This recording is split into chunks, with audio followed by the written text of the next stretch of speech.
Homegrown robotics firm Orzo Digital has deployed over 600 robots globally in the last 7 years.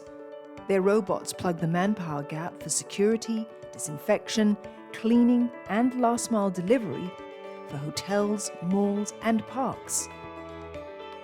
But Orzo, which operates in the tech space, is facing a fierce fight for talent. We have been hiring aggressively, honestly. Very challenging because we are fighting with all the big boys as well. I think engineers such as full stack, ROS engineers, or even mechanical or electrical engineers, these days you find that it's very hard to get them because they are in great demand. We could take more than 5 months or we may never even get them. We have to creatively think out of the box. We may even hire them in overseas and place them there and assign the task to them remotely in that sense. Orzo is looking to increase its headcount from over 60 to 100 by year end. Having the right talent is a key ingredient, as the company looks to increase production and list on the US NASDAQ by the first quarter of next year. There is a shortage about 6 million cleaners globally. In terms of security, 25 million. In terms of delivery, logistics, 75 million. If we hire 500 employees, but we can create robots or make robots that can replace millions of jobs that hasn't been taken up by humans, then you see that the exponential effect is there. COVID-19 saw companies turning to automation to stay afloat in the last 2 years. As border restrictions ease, digitalisation remains a focal point. A good candidate has got 2 or 3 offers to choose from. Developers have been high in demand, data engineers, very, very high in demand. The right organizations are making sure that they are sort of laying down the red carpet. Overall, Singapore's labour market has been robust this year.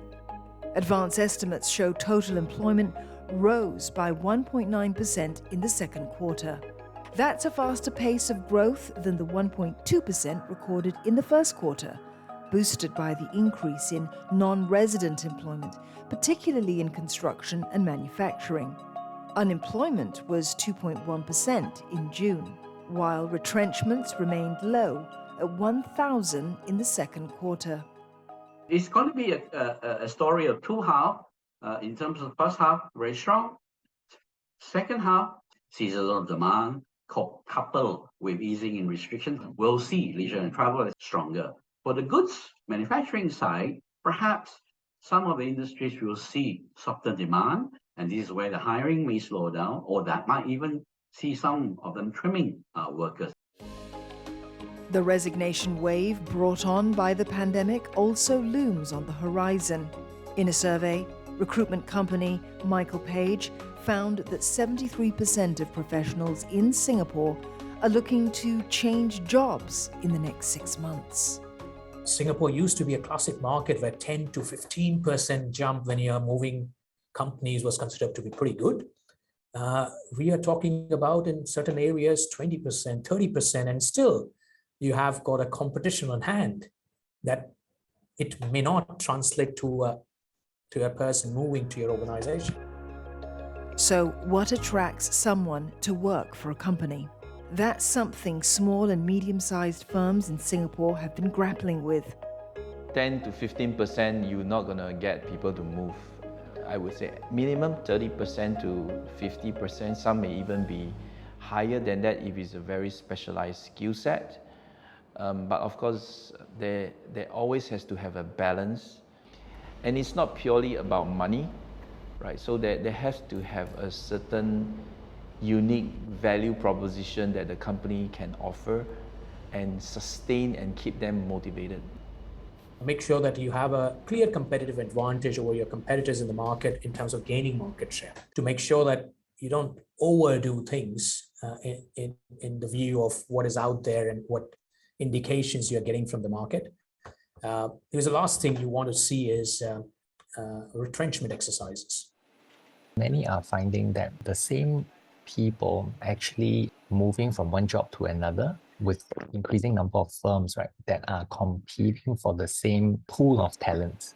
So it has resulted in, I think, in a lot of concerns over the rising wages without a matching increase in productivity. Paying more than you can afford and concerns over productivity could mean rethinking the way staff are deployed.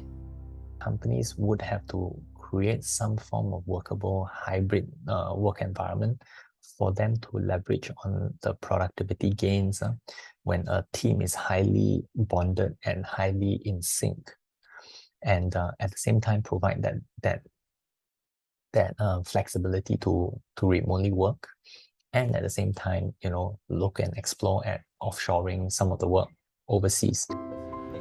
Firms like Orzo are adding a family-like environment, more staff engagement, and even company shares to the mix. You really need to make them feel like they are part of the family. You not just work here, you play here, you live here. You spend actually most of the time more in the company than at home actually. And of course, we are also planning for our IPO. We would give employee shares, and that's also one way to continue to motivate them to retain these talents. But at the end of the day, it could be something intangible that makes the difference.